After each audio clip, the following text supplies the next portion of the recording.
दोस्तों आज हम लोग बात करेंगे बौद्ध धर्म की संगीतियों के बारे में। आखिर बौद्ध संगीतियाँ क्या हैं? आमतौर पर इस शब्द से आपको ऐसा लगेगा कि इसमें बौद्ध धर्म से संबंधित नृत्य, गायन, संगीत, वाद्य यंत्र आदि की चर्चा की गई होगी, लेकिन ऐसा नहीं है। बौद्ध संगीतियाँ एक तरीके से ऐसी सभाएं हैं जहां पर बौद्ध दर्शन, बौद्धों के नियम कानून, बौद्ध भिक्षुओं के दर्शन आदि का लिपिबद्ध किया गया। अर्थात बौद्धों की साहित्यिक संपदा का जन्म हुआ, जिससे बौद्ध धर्म की बिखरी हुई संपदा एकत्र हो सके और लाखों वर्षों तक बौद्ध धर्म एक साहित्य के माध्यम से आगे आने वाली पीढ़ियों को अपने दर्शन के बारे में बताती रहे। अन्यथा अगर इनका लिपिबद्ध नहीं किया जाएगा तो एक समय के बाद क्या हो जाएगा? समाप्त हो जाएगा। दोस्तों ऐसी 4 बौद्ध संगीतियाँ हुई, लेकिन 5वीं भी बौद्ध संगीत का उल्लेख मिलता है। इन संगीतियों के माध्यम से हम ये जानेंगे कि प्रथम, द्वितीय और तृतीय तथा चतुर्थ बौद्ध संगीतियाँ कब और किसके शासन काल में हुई, क्यों हुई, उसमें किन पुस्तकों का विशेष रूप से उल्लेख किया गया है, रचना की गई है, और उन पुस्तकों में किन बिंदुओं के बारे में विशेष रूप से बताया गया है। तो दोस्तों आज की जो एक क्लास है बहुत खास क्लास है और इससे प्रत्येक परीक्षाओं में आपके प्रश्न पूछे जाते हैं। तो आइए हम लोग देखते हैं कि आखिर प्रथम बौद्ध संगीत क्या है, फिर द्वितीय, तृतीय, चतुर्थ और 5 बौद्ध संगीतियों के बारे में इसमें हम लोग चर्चा करेंगे। तो हम लोग देखते हैं कि बौद्ध संगीतियाँ, तो इसमें क्या है? महात्मा बुद्ध के महापरिनिर्वाण। महापरिनिर्वाण का मतलब है महात्मा बुद्ध को जब मोक्ष प्राप्त हो गया, अर्थात उनकी जब मृत्यु हो गई के बाद बुद्ध के सिद्धांतों को संकलित यानी उनको इकट्ठा करने का के उद्देश्य से इन संगीतियों का क्या किया गया? आयोजन किया गया। आगे हम लोग देखते हैं प्रथम बौद्ध संगीत के बारे में। आखिर प्रथम बौद्ध संगीत कब हुई? बहुत सारे ऐसे प्रश्न यहाँ से पूछे जाते हैं। बुद्ध के महापरिनिर्वाण यानी मृत्यु के बाद 3 महीने बाद, लगभग 3 महीना बीत गया, तो लगभग 483 ईसा पूर्व, और कहीं कहीं ये पुस्तकों में मिलता है 487 ईसा पूर्व, क्योंकि इसकी एग्जैक्ट डेट नहीं मिल पाती है। तो 483 अथवा 487 ये दोनों जो है महत्वपूर्ण है ईसा पूर्व। और कहाँ पर हुई? राजगृह में। पूछ लिया जाता है प्रथम बौद्ध संगीत कहाँ पर हुई, तो कहाँ पर हुई? राजगृह में। और किस गुफा में? सप्तपर्णी गुफा में। ये पूछ लिया जाता है कि सप्तपर्णी गुफा में कौन से बौद्ध संगीत का आयोजन किया गया था। तो प्रथम बौद्ध संगीत का आयोजन सप्तपर्णी गुफा में हुई थी। तो इस तरीके से आपके बहुत सारे प्रश्न बनते जाएंगे, हम उनके बारे में चर्चा करेंगे। और इसमें लगभग 500 लोग क्या हुए थे? उपस्थित हुए थे। यानी बौद्ध धर्म के बहुत सारे अनुयायी जगह जगह से आए और वहाँ पर एकत्र हुए, और इसी कारण इसे पंचशतकी कहा गया। यानी 500 शतक, पंच माने 5 और शत शांतिक यानी शतक यानी 100, तो यानी 500 लोग इसमें लगभग उपस्थित हुए थे। पूछ लिया जाता है कि प्रथम बौद्ध संगीत का आयोजन किसने किया था? तो प्रथम बौद्ध संगीत का आयोजन महाकश्यप ने किया था।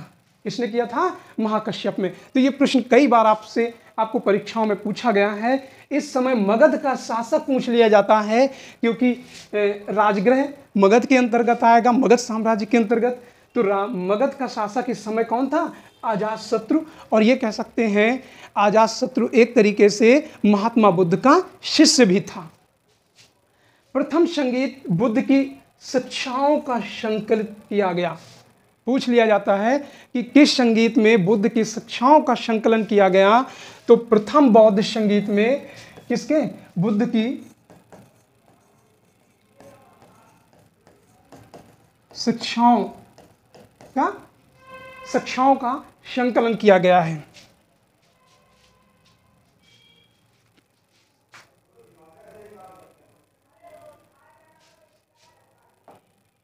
आइए आगे देखते हैं हम लोग सुत पिटक। दोस्तों सुत मतलब एक तरीके से सुनना हो गया, पिटक सिद्धांतों के कहा गया है। तो इस तरीके से पूछ लिया जाता है सुत पिटक में किसका उल्लेख होता है? तो सुत पिटक में धर्म सिद्धांतों को तथा विनय पिटक में, विनय मतलब नियम आचरण से होता है, और विनय पिटक में आचरणों के बारे में संकलन किया गया है। अब प्रश्न कैसे पूछा जाता है कि महात्मा बुद्ध के धर्म सिद्धांतों का उल्लेख किस में मिलता है, तो महात्मा बुद्ध के धर्म सिद्धांतों का उल्लेख सुत पिटक में मिलता है। इसी तरीके से पूछ लिया जाता है आखिर विनय पिटक में किसका उल्लेख मिलता है, या महात्मा बुद्ध ने जो आचरण अर्थात नियमों का उल्लेख किया है, महात्मा बुद्ध के नियमों का जो संकलन है उसको किसमें किया गया है, तो उसको विनय पिटक में किया गया है। इसी संगीत में बुद्ध के शिष्य आनंद तथा उपाली कौन थे, उपाली थे। आनंद को धर्म का पूछ लिया जाता है कि आनंद किसके प्रतीक थे, तो आनंद जो है किसके, धर्म के प्रतीक के रूप में जाना जाता है। तो आनंद को धर्म के, जबकि उपाली को विनय के प्रतीक के रूप में जाना जाता है। दोस्तों, उपाली और आनंद के बारे में हमने पिछली वीडियो में आप जाके देख सकते हैं, वहां पर हमने विस्तार से बता दिया है। तो उपाली को किसका, विनय का प्रमाण माना गया है। और चुल्ल वग ये एक तरीके से बौद्ध धर्म से संबंधित पुस्तक है। पूछ लिया जाता है किसकी पुस्तक है, तो ये बौद्ध धर्म से संबंधित पुस्तक है। तो चुल्ल वग में इस संगीत का प्राचीनतम विवरण मिलता है। और एक प्रश्न यहाँ से ये बन जाता है कि प्रथम बौद्ध संगीत का आयोजन का उल्लेख किस पुस्तक में मिलता है, तो वो पुस्तक है चुल्ल वग में मिलता है। इस संगीत को एक बड़ी, ध्यान दीजिए क्या कहा गया, प्रतिमोक्ष परिषद कहा गया है। ठीक है ना। तो प्रथम बौद्ध संगीत को क्या कहा गया है, मोक्ष परिषद कहा गया है। जबकि एक ओडेनबर्ग हैं जो विदेशी इतिहासकार हैं, उन्होंने कहा कि पहले इस संगीत की एक तरीके से कल्पना मात्र थी, मतलब वास्तविक नहीं थी, ये कल्पना की गई है। ये किसने उल्लेख किया है, ओडेनबर्ग। अर्थात ओडेनबर्ग ने क्या किया, प्रथम बौद्ध संगीत को एक तरीके से नकार दिया है, या आप कह सकते हैं कि ये एक क्या है, कल्पना मात्र है। आगे हम लोग देखते हैं, बुद्ध की मृत्यु के दिन महाकश्यप पावा और कुशीनारा के बीच में थे। थोड़ा सा यहाँ पर इंग्लिश वर्जन बाद में टाइप किया गया है, तो इसको इंग्लिश में लिख दिया गया है। पूछ लिया जाता है कि महात्मा बुद्ध की मृत्यु के समय महाकश्यप जो प्रथम बौद्ध संगीत का अध्यक्ष बने थे, वो कहाँ पे थे, तो वो पावा और कुशीनारा के बीच में थे। एक अजीवक, बुद्ध की मृत्यु के बारे में थोड़ी सी यहाँ पे चर्चा की गई है कि बुद्ध के, या महापरिनिर्वाण भी कह सकते हैं, एक अजीवक ने बताया कि सप्ताह भर पूर्व तथागत का महापरिनिर्वाण हो गया है, परिनिर्वाण हो गया है। अब दोस्तों, तथागत किसके लिए शब्द आया है, तथागत महात्मा बुद्ध के लिए आया है।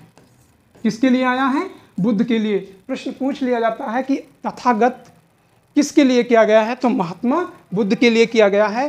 तो यहाँ पर यह बताया गया है कि एक अजीवक ने महाकश्यप को ये सूचना दी कि सप्ताह भर पूर्व तथागत की परिनिर्वाण हो गया, या महापरिनिर्वाण भी कह सकते हैं। ये सुनकर अवीत राग जो एक और भिक्षु थे, वो क्या है, रोने लगे। जबकि विवतक भिक्षुओं ने क्या किया, दुख सहा, मतलब उनको दुख हुआ, लेकिन अवीत राग फपा के रोने लगे। इस आगे हम लोग देखते हैं, लेकिन एक बड़ा इंटरेस्टिंग व्यक्ति है सुभद्र।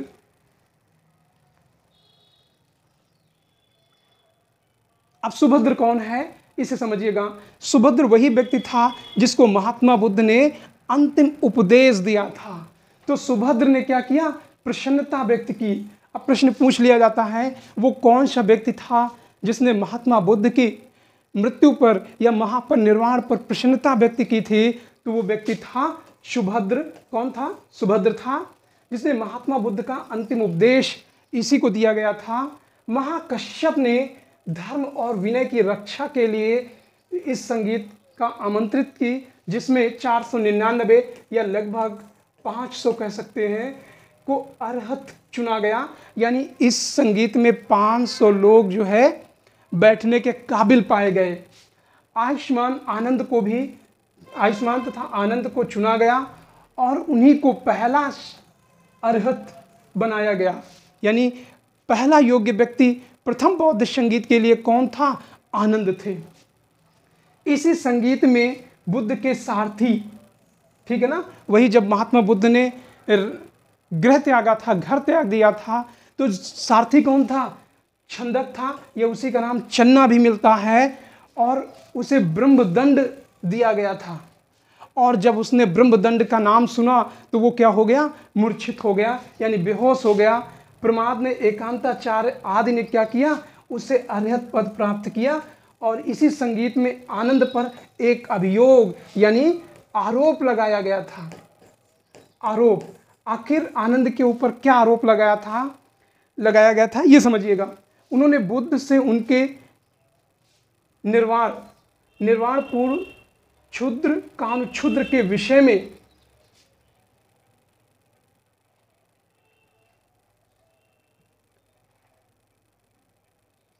अब आनंद पर क्या आरोप लगाया था कि बुद्ध ने आनंद पर क्या अभियोग लगाया गया, यानी क्या आरोप लगाया गया? उन्होंने बुद्ध से उनके निर्वाण पूर्व क्षुद्र काम क्षुद्र के विषय में जानकारी प्राप्त नहीं की। उन्होंने भगवान की वर्षा साटी को क्या किया?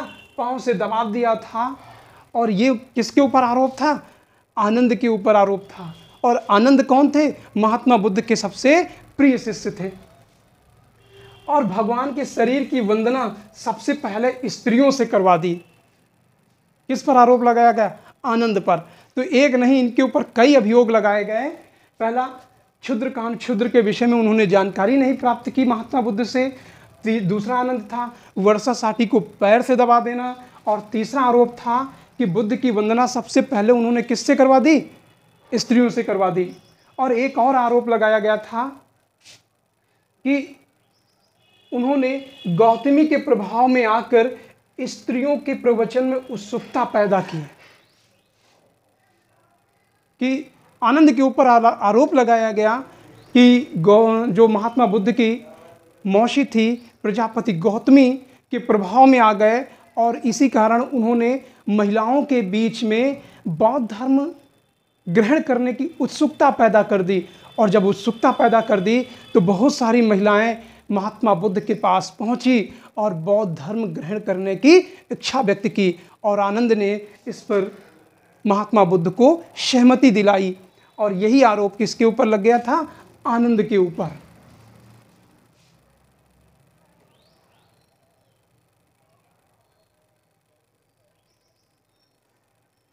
तो ये आपका प्रथम बौद्ध संगीत ही रहा है। अब हम लोग बात करते हैं द्वितीय बौद्ध संगीत के बारे में। दोस्तों, द्वितीय बौद्ध संगीत का आयोजन महात्मा बुद्ध की मृत्यु के लगभग 100 वर्ष बाद हुए। अगर समय देखा जाए तो 383 ईसा पूर्व। और कहां पर? वैशाली के लुकाराम बिहार में इस संगीत का आयोजन हुआ। और इसकी अध्यक्षता सर्वकामी या शुभकामनी ने किया था। और इस समय मगध का शासक कालाशोक या इसी को काकवर्ण के नाम से जाना जाता है। दरअसल में सर्वकामी वैशाली में रहते थे और इस समय इनकी आयु लगभग 120 वर्ष हो चुकी थी। कितनी? 120 वर्ष। जब इस संगीत का आयोजन वैशाली में किया गया तो पूरे देश से जितने भी बौद्ध भिक्षु थे वैशाली में एकत्र होने लगे। कहां पर? वैशाली में।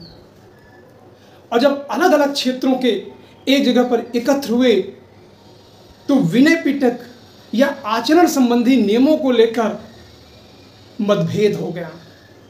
एक था पश्चिमी गुट और दूसरा था पूर्वी गुट। दोनों अपने अपने तरीके से नियमों की व्याख्या करना शुरू कर दिया और परिणाम स्वरूप बौद्ध धर्म यहां दो अलग वर्गों में विभाजित हो गया। एक था स्थिविरवादी और दूसरा था महासामयिक। एक को पश्चिमी गुट कहा गया और दूसरे को पूर्वी गुट कहा गया। आइए आगे हम लोग देखते हैं। जो स्थिरवादी थे इन्हीं को थेरवादी भी कहा जाता है। थेरवादी क्या करते थे? ये लोक परंपरा और प्राचीन परंपरा का निर्वहन करने वाले थे। यानी इनका मानना था कि जो नियम कानून महात्मा बुद्ध के समय से चले आ रहे थे उनमें कोई परिवर्तन ना किया जाए, और इसी कारण ये क्या कहलाए? रूढ़िवादी। इनका नेतृत्व यानी स्थिरवादियों का नेतृत्व उज्जैन के महाकात्यायन ने किया था। इनका जो प्रमुख केंद्र था वो कश्मीर था। स्थिरवादियों को पश्चिमी गुट भी कहा जाता है। पूछ लिया जाता है कि बौद्ध संघ में पश्चिमी गुट किसको संबोधित करता है, तो पश्चिमी गुट स्थिरवादियों को या इसी को थेरवादी कहा जाता है। स्थिरवादी निकाय को दो भागों में विभाजित किया गया। सर्वस्तिवादी या इसी को हेतुवाद कहा गया, और दूसरा था मूल स्थिरवाद। तो ये भी दो गुटों में विभाजित हो गया। मूल स्थिरवाद का नाम ही हेमवत निकाय पड़ गया। दोस्तों, हेमवत निकाय पूछ लिया जाता है किस धर्म से संबंधित है, तो ये किससे है? बौद्ध धर्म से संबंधित है। स्थिरवादियों की जो शाखाएं थी वो जेतवनी, अभय गिरवार और इसके साथ साथ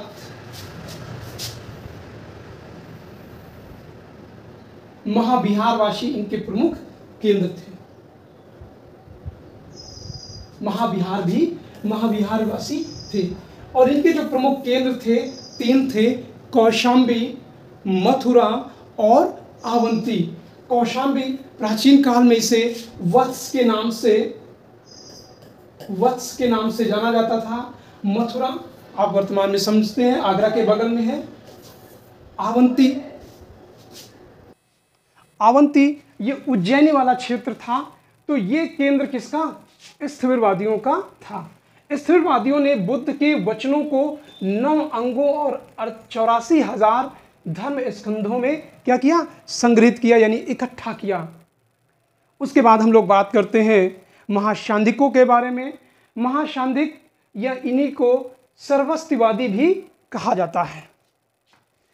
इसका नेतृत्व महाकश्यप ने किया। ये परिवर्तनवादी थे।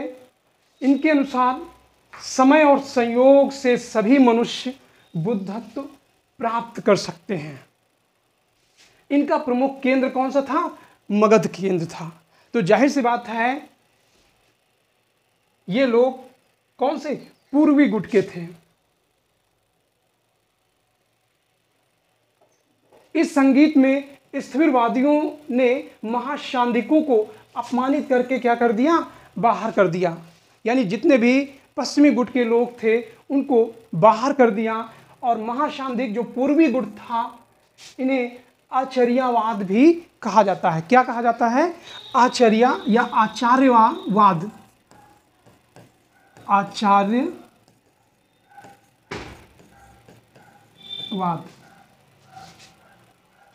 महाशांदिकों की 3 शाखाएं निकली। पहला कौन सा था? व्यवहारिक। दूसरा क्या था? लोकोक्तिवादी। और तीसरा था कौकुलिक। तो महाशांदिकों की शाखाएं 3 थी, और इन्हीं तीनों में से एक चौथा ऑप्शन रख दिया जाता है और पूछ लिया जाता है इनमें से कौन सा शामिल नहीं है। कौकुटिक या इसी को कौकुलिक कहा जाता है। महाशांदिक मगध में वास थे, यानी मगध के रहने वाले थे, लेकिन लोकोक्तिवादियों का केंद्र कहाँ बन गया? बामियान। और बामियान कहाँ पर था? अफगानिस्तान था। और आपको पता है कि ओसामा बिन लादेन के समय बामियान में महात्मा बुद्ध की एक बड़ी लेटी हुई प्रतिमा थी, उसको क्या कर दिया गया? नष्ट कर दिया गया। हुएन सांग ने इस बामियान के भी उल्लेख किया है। पाटिलपुत्र का कुकुट्टाराम विहार महाशांधिकों का प्रधान केंद्र था। ध्यान रखिएगा, थोड़ा सा एडिटिंग में गड़बड़ी हो गई है। तो कुकुट्टाराम कहाँ पर था? पाटलिपुत्र में। और ये महाशांधिकों का क्या था? प्रधान केंद्र, या कह सकते हैं मुख्य केंद्र था। और इसी कारण महाशांधिकों को कोकुटिक कहा जाता था। ठीक है ना, पूछ लिया जाता था कोकुटिक किस धर्म से रिलेटेड है, तो कोकुटिक बौद्ध धर्म से रिलेटेड है। ये मगध के स्थान पर आंध्र प्रदेश इनका जो है केंद्र बाद में बन गया। इसी क्षेत्र में इसे अंधरक संप्रदाय कहा गया। इसका प्रसार अमरावती और नागार्जुन कोंडा में हुआ। इसका प्रधान केंद्र महाशांधिकों को चैत्यवादी या चेतना कहलाए।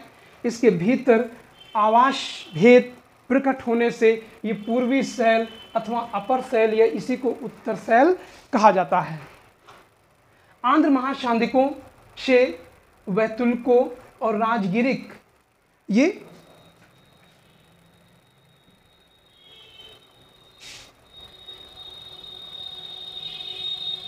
ध्यान दीजिएगा, आंध्र महाशांधिकों से वैतुल्को, राजगिरिक और सिद्धार्थिक नामक संप्रदाय बने। और जाहिर सी बात है, पूछ लिया जाता है ये किस धर्म से रिलेटेड है, तो ये किससे हैं? बौद्ध धर्म से रिलेटेड। एक अन्य संप्रदाय विकसित हुआ जिसको वैपुल्यवाद कहा जाता है। तो वैपुल्यवाद किससे है? महाशांधिकों से है। वैपुल्यवाद का प्रधान केंद्र श्रीधान्यकटक था। यहीं से श्रीलंका का अभयगिरी बिहार पहुंचे थे। तो इस तरीके से दूसरे बौद्ध संगीत आपकी समाप्त हुई। अब हम बात करते हैं तीसरी बौद्ध संगीत के बारे में। तृतीय बौद्ध संगीत, इसका आयोजन बुद्ध के महापरिनिर्वाण के 236 वर्ष बाद, अर्थात ये कह सकते हैं 251 वर्ष पूर्व, कहाँ पर? पाटलिपुत्र में और अशोकाराम बिहार में हुआ था। दोस्तों ये बड़ा विवादित रहा है, क्योंकि यहाँ पर तो शासक जो अशोक था वो खुद बौद्ध धर्म ग्रहण कर चुका था, और जाहिर सी बात है वो तृतीय बौद्ध संगीत पर अपनी नज़र गड़ाए हुए था।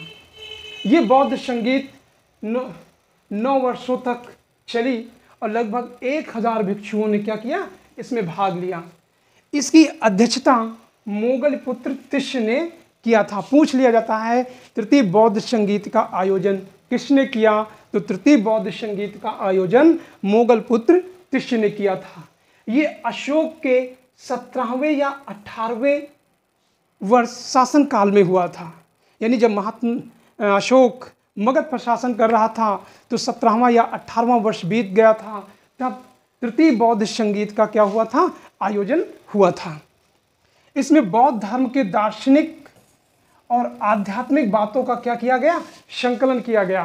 पूछ लिया जाता है बौद्ध धर्म के दार्शनिक और आध्यात्मिक बातों का संकलन किसमें किया गया है, तो वो तृतीय बौद्ध संगीत में।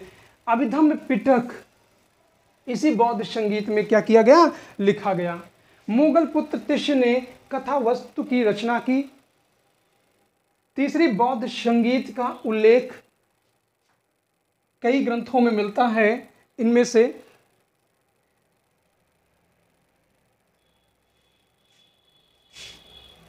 अब तृतीय बौद्ध संगीत का उल्लेख महावंश सिंघल का इतिहास मिलता है, दीपवंश इसमें भी सिंघल का इतिहास मिलता है, और सामंत पाशादिका, इन तीनों में तीसरी बौद्ध संगीत का आयोजन मिलता है। अशोक एवं मोगल पुत्र दोनों इस थिविर अर्थात थेरावादी या विभाज्यवादी मत के प्रबल समर्थक थे। दरअसल में हालांकि महाशांधिकों का केंद्र कहाँ पर था? मगध में था, लेकिन ये पश्चिमी गुट के क्या थे? प्रबल समर्थक थे। स्थिरवादी अशोक को निग्रोथ एवं मोगल पुत्र शिष्य का शिष्य माना जाता है। स्थिरवादी ये कहते हैं कि अशोक, निग्रोध और मोगल पुत्र इन दोनों का क्या था? शिष्य था। मोगल पुत्र इस समय 72 वर्ष के थे।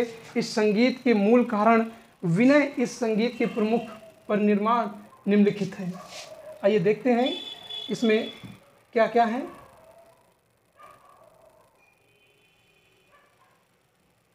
इस संगीत में बौद्ध धर्म के साहित्य निश्चित और प्रमाणिक बना दिया गया। किस संगीत में? तृतीय बौद्ध संगीत में। अशोक ने 7 बौद्ध ग्रंथों का अध्ययन भिक्षु और भिक्षुणियों के लिए अनिवार्य कर दिया। अब प्रश्न पूछा जाता है कि महात्मा बुद्ध ने कितने ग्रंथों को बौद्ध भिक्षु और बौद्ध भिक्षुणियों के लिए अध्ययन करना अनिवार्य कर दिया? तो उनकी संख्या कितनी थी? 7, जिसका उल्लेख यानी विवरण राजस्थान के भब्रू वैराट में मिलता है। किसमें? भब्रू वैराट में भावलेख लिखा हुआ है। भब्रू वैराट के लेख में उल्लेख किया है और इसी लेख में लिखा हुआ है बुद्धम शरणम गच्छामि, संगम शरणम गच्छामि, धम्मम शरणम गच्छामि। दूसरा है संघ भेद रोकने हेतु अत्यंत कठोर नियम बनाया था। किसने? अशोक ने। दोस्तों, पीछे द्वितीय संगीत में संघ में विभाजन हो गया था और इसी कारण अशोक ने संघ में कोई भी भेद ना करने पाए, यानी टकराहट ना होने पाए, इसके लिए क्या है? कठोर नियम बनाए थे। अशोक ने कहा था कि, और इसका उल्लेख सारनाथ, सांची और कौशाम्बी में उल्लेख किया है, यानी सारनाथ, कौशाम्बी और सांची, इन तीनों को संघ भेद अभिलेख भी कहा जाता है। क्या कहा जाता है? संघ भेद।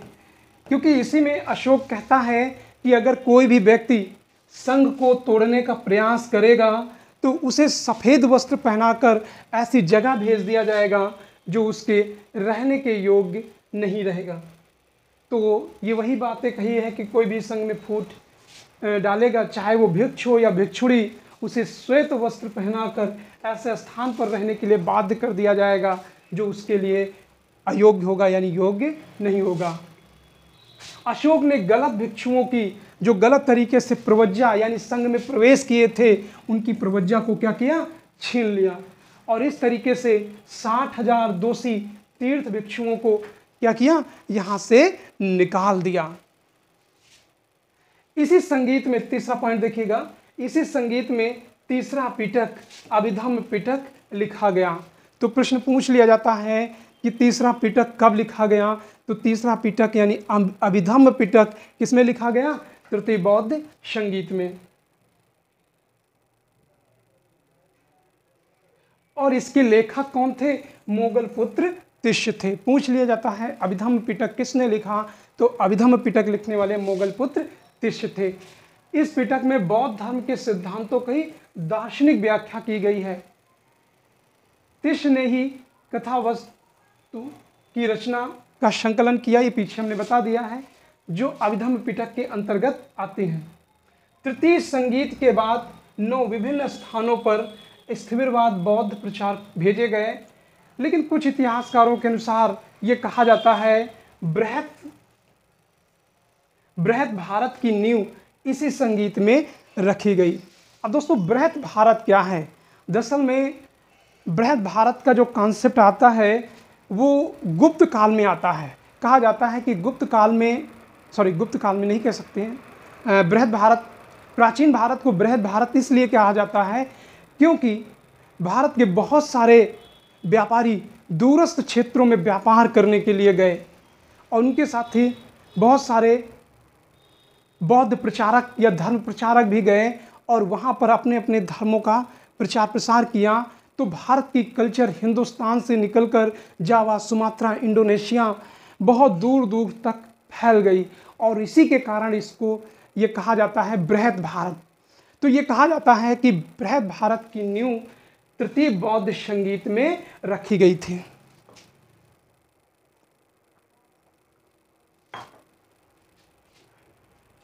तिब्बती इतिहासकार तारानाथ हैं। तारानाथ क्या कहते हैं कि अशोक के ही समय कोकिल देश यानी जो वर्मा है, बौद्ध धर्म का प्रचार प्रसार हुआ।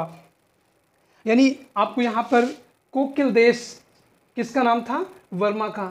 तो वर्मा में बौद्ध धर्म का प्रचार प्रसार का समय किसका था? अशोक के समय में हुआ था। स्मिथ के अनुसार, स्मिथ क्या कहते हैं, ये साम्राज्यवादी इतिहासकार हैं, उन्होंने अशोक के संरक्षण के कारण ही मगध एक धार्मिक संप्रदाय विश्व विजय धर्म के रूप में परिणित हो गया। यानी ये कह रहे हैं कि मगध साम्राज्य का जो विश्व विजेता के रूप में ख्याति बनी, वो उसके पीछे एक बौद्ध धर्म कारण था। अशोक ने महात्मा बुद्ध के अवशेषों को उनके मूल शयन स्थल से खोद कर निकाला और पुनः उनका विभाजन कर उस पर समस्त भारत के 84,000 स्तूपों का निर्माण करवाया, ऐसा बताया जाता है। ये कहा जाता है कि अशोक ने लगभग 84,000 बौद्ध स्तूपों का निर्माण कराया और ये कहा जाता है कि अशोक के काल में पूरा भारत बौद्धमय हो चुका था। अशोक केवल 7 से ही बुद्ध के शारीरिक धातु के अंश प्राप्त कर पाए। नागों के तीव्र विरोध के कारण रामग्राम का जो शारीरिक स्तूप था उसको खोलने का प्रयास असफल हो जाता है, यानी अशोक उसको नहीं खोलते हैं, वहाँ पर बहुत लोगों का विरोध हो जाता है। चूँकि अशोक एक धर्मशून्य शासक था, तो जो नागवंशी थे उनकी भी बातों को उन्होंने सम्मान किया और उसको खोदने से मना कर दिया। अशोक ने अपने गुरु उपगुप्त, जो मथुरा के निवासी थे, के सम्मान में मथुरा में उपगुप्त विहार का निर्माण करवाया। मथुरा में उर्मुंड पर्वत पर स्थित नागभट्ट मठ में अशोक का महत्वपूर्ण संबंध रहा है। उपगुप्त के गुरु सनावास, जो शाणवा तथा उपगुप्त इससे संबंधित थे, इसके बारे में बाद में बात करेंगे। 7वां देखिएगा, 7वां पॉइंट क्या है? दिव्यावदान के अनुसार अशोक आर्य संघ के पंचवार्षिक सत्कार का आयोजन करता है। तो इस तरीके से तीसरी बौद्ध संगीत क्या हो गई? समाप्त हो गई। आइए हम लोग बात करते हैं चौथी बौद्ध संगीत के बारे में। तो चौथी बौद्ध संगीत क्या है उसके बारे में, इसका समय प्रथम शताब्दी ईसा पूर्व, और ये किसके समय में हुआ था? कनिष्क के शासनकाल में। और इसका उपाध्यक्ष कौन था? अश्वघोष। और इसी संगीत में इन्हें विशेष अतिथि भी अश्वघोष को क्या किया गया? नियुक्त किया गया था। इस संगीत में कुल 500 बौद्ध भिक्षु या बौद्ध शक्तों ने क्या किया था? भाग लिया था। और इसका आयोजन कहाँ पे? कश्मीर के कुंडल ग्राम या कुंडल वन में हुआ था। और अध्यक्षता किसने की थी? वसुमित्र ने। तो उपाध्यक्ष कौन था? अश्वघोष। और अध्यक्ष कौन था? वसुमित्र। लेकिन मंगोलिया के जो बौद्ध साहित्य है, मंगोलिया का जो बौद्ध साहित्य है, इस संगीत का स्थान पंजाब का जो जालंधर है उसको मानता है कि चौथी बौद्ध संगीत कहाँ पर आयोजित किया गया था? ये जालंधर में की गई थी। कनिष्क ने पार्श्व के कहने पर इस संगीत की इसी संगीत का आयोजन किया गया था। ये पूछा जाता है कि चौथी बौद्ध संगीत किसके कहने पर आयोजित की गई थी? तो चौथी बौद्ध संगीत कनिष्क का जो दरबारी था, पार्श्व, उसी के कहने पर चौथी बौद्ध संगीत का क्या किया गया था? आयोजन किया गया था। इस संगीत में महात्मा बुद्ध के महापरिनिर्वाण के 585 वर्ष बाद यानी 102 ईस्वी में हुआ। इस संगीत में महाशांदिकों को सर्वस्ववादियों का बोलबाला था और इसका परिणाम निम्नलिखित हुआ। देखिएगा क्या परिणाम हुए। यानी द्वितीय में और तृतीय में आप कह सकते हैं, तृतीय में स्थिरवादियों का प्रभाव था और इसमें भी सर्वस्ववादी यानी महासांगिकों का प्रभाव था। चौथे में यहीं पर हीनयान और महायान संप्रदायों का उदय हुआ। पूछ लिया जाता है कि संगीत में बौद्ध धर्म 2 स्पष्ट संप्रदायों में विभाजित हो गया। तो चतुर्थ बौद्ध संगीत में 2 स्पष्ट संप्रदायों में क्या हो गया? विभाजित हो गया। यद्यपि महायान शब्द कनिष्क के काल में सर्वप्रथम प्रचलित हुआ, लेकिन इसका बीजारोपण बुद्ध की शिक्षाओं में पाया जाता है। एक लेखक हैं, इतिहासकार हैं, और इनका इतिहासकार का नाम है टाइनबी। टाइनबी कहते हैं अपनी पुस्तक ए हिस्ट्री ऑफ हिस्ट्री में यह मत प्रस्तुत किया कि महायान की उत्पत्ति ग्रीक सभ्यता और भारतीय सभ्यता के गांधार में संपर्क से हुई। इनका तथ्य काफ़ी सटीक बैठ रहा है टाइनबी का कि महायान की उत्पत्ति ग्रीक सभ्यता, चूँकि महायान में जो बौद्ध महात्मा बुद्ध की जो मूर्ति मिलती है वो यूनानी देवता अपोलो से मिलती जुलती है, घुंघरारे बाल दिखाई पड़ते हैं। तो ये कहा गया है कि ग्रीक सभ्यता और भारतीय सभ्यता जब गांधार में मिली तभी महायान संप्रदाय का उद्भव हुआ। संस्कृत को एक भाषा के रूप में इस संगीत में स्वीकार किया गया। कहने का मतलब है चतुर्थ बौद्ध संगीत की ज़्यादातर जो रचनाएं हैं वो किसमें? संस्कृत में लिखी गई है। इसी संगीत में वशमित्र ने त्रिपिटक के साथ विभाषा शास्त्र को भी लिखा। कनिष्क ने त्रिपिटक के भाष्य को ताम्रपत्र पर खुदवाकर एक स्तूप में रखवा दिया। हुएनसांग के अनुसार इस संगीत में त्रिपिटक को पुनः संकलन हुआ। हुएनसांग ये कहता है कि त्रिपिटक का जो संकलन है यहाँ पर यानी चौथी बौद्ध संगीत में फिर से हुआ। प्रत्येक पिटक में 10,000 श्लोक, इस प्रकार 6,60,000 शब्दों में 30,000 श्लोकों की रचना हुई। 3 पिटकों में दोबारा संकलित किया गया। चौथा पॉइंट है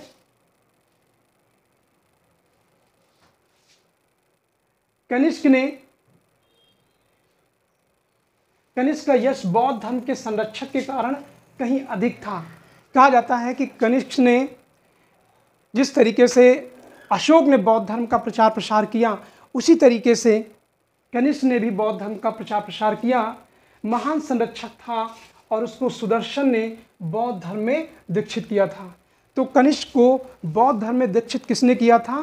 तो बौद्ध धर्म में दीक्षित करने वाला सुदर्शन था। वस्तुतः कनिष्क के ही सिक्कों में बौद्ध के संस्कृत के रूप में अंकित किया गया। कनिष्क ने महायान बौद्ध धर्म को मध्य एशिया एवं चीन में फैला दिया। उनमें से कासगर, यूनान, चीन में बौद्ध भिक्षुओं को भेजा कि जाइए आप अन्य क्षेत्रों में क्या करिए? बौद्ध धर्म का प्रचार प्रसार करिए। कनिष्क के काल में ही सर्वत्र विशाल त्रिपिटकाचार, जिसमें सारनाथ, श्रावस्ती और मथुरा में बौद्ध मूर्तियों को स्थापित करवाया।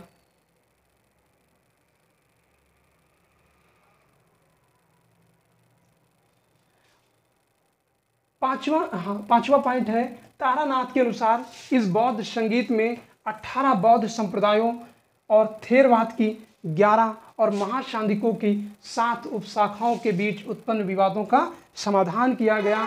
तो प्रश्न ये पूछ लिया जाता है कि द्वितीय बौद्ध संगीत में जो स्थिरवादी और महाशांदिकों में विभाजन हुआ था उसको कब फिर से सुमेलित किया गया?